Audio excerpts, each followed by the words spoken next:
Bessie, ready ka na ba for your first day of school? Man, duh. Bes. Diba yun si Marco? Diba siya yung ex mo? Ay, yung jowa mo na inagaw ng best friend mo. Kaya naging ex mo, tapos yung ahas mo na ex-best friend, diba inagaw niya?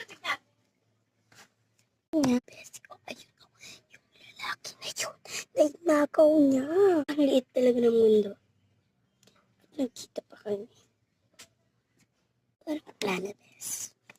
Gawin ko siya. Mo siya, di ba ex mo siya?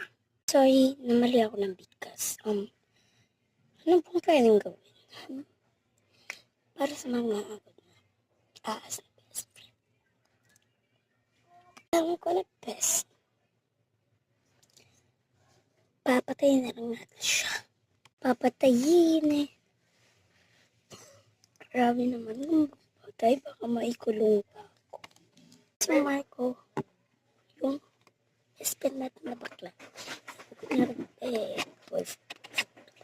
Bakit? Maka sa akin. Ano na lang natin gawin nila sa'yo? Tara.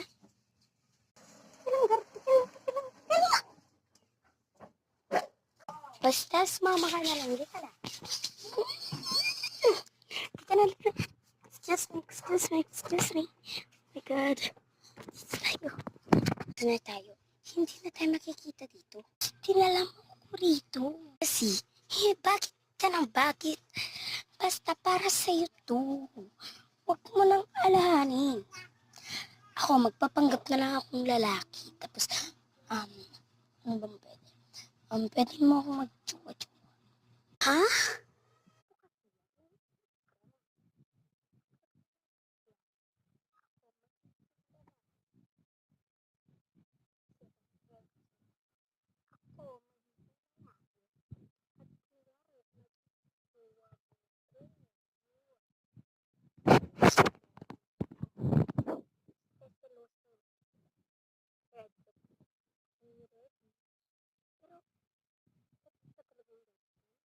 Oo.